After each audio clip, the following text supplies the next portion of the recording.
Qorong'u tushganda uyg'ondim. Sovuqdan deyarli muzlab qolgandim.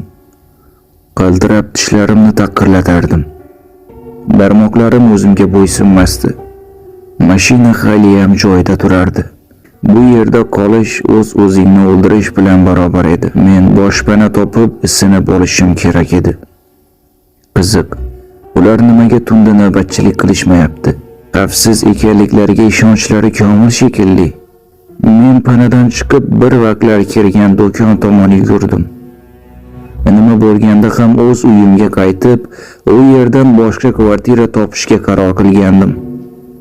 Bu shaharda yolg'iz kezib yurishdan xavfsizroq albatta.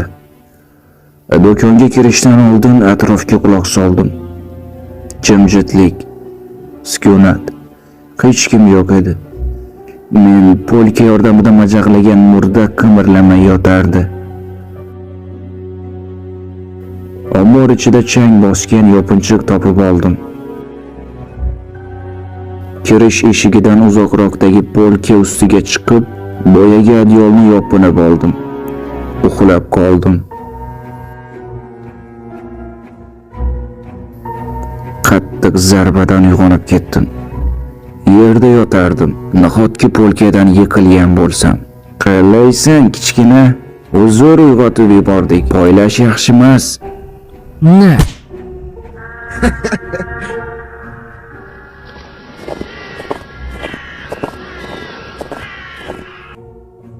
O'zingga keldingmi? O'lib qoldingmi deb o'ylagandim. Bir og'iz aytsang bo'ldi. Uni chavaqlab tashlayman. Ovozingni o'chir. Yeguligimiz shundan yetarli. Boshim g'ovullardi. Og'zimdan qon ta'mi kelardi. Bir ko'zim hech nimani ko'rmasdi. U zarbadan shishib ketgandi.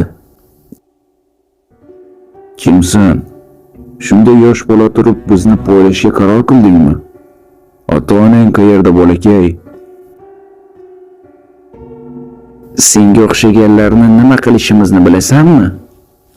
Ovozingni o'chir. Allaqachon bilsa kerak. Garajda sen o'tirganmiding? Hammasini ko'rdingmi? Ertalab shamollagani chiqqanimda izlaringni ko'rib qoldim. Shu tariqa seni topdik. Iz qoldiribman. Nega oldin xayolimga kelmadi?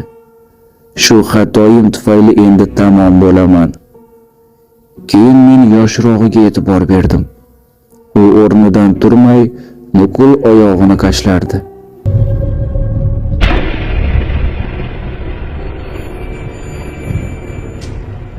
Qo'ysin, pastga tushur.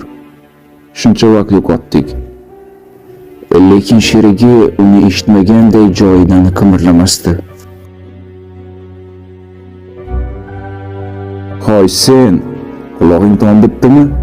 Bu yoqqa kel. Ha, mayli. Bolakayni o'zim yeshaman. Keyin sen bilan hisoblashaman. U men osilib turgan arqonni kesdi. Pastga quladim. Men darrov qaddimni rostladim. Chunki beton juda sovuq edi. Axir kurtkam ham yo'q. Bittagina futbolkada edim. Shu yerda o'tir. Ana u bilan gaplashib olib, keyin yoningga qaytaman. Uning sherigini ombordagi boyagi murda tishlagan shekilli. Kattasidan yashirgan. Boshqa taxmini yo'q edi. Menda qochib qolish uchun imkon tug'ildi. Qani, tur. Nima qilyapsan?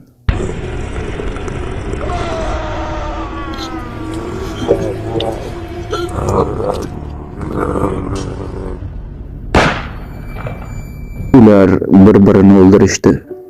Tezroq bu yerdan ketish kerak. Juda holsiz edim, lekin bu yerda qolib bo'lmasdi. Men kiyimlarimni, ryukzaklarimni topdim. Undagi yeguliklarni olishibdi. Chiqish yo'lini qidira boshladim. Bu qandaydir yer osti inshooti edi. Mashinalar qo'yiladigan joyga o'xshardi. Kirish-chiqish berkilib qolgandi. Zinadan ko'tarildim. Tashqariga chiqib shaharning butunlay boshqa rayonida ekanimni bildim. Men chamamda uyimdan kamida 10 kilometr uzoqlikda edim. Uyimgacha oldimda uzun va qo'rqinchli yo'l turardi.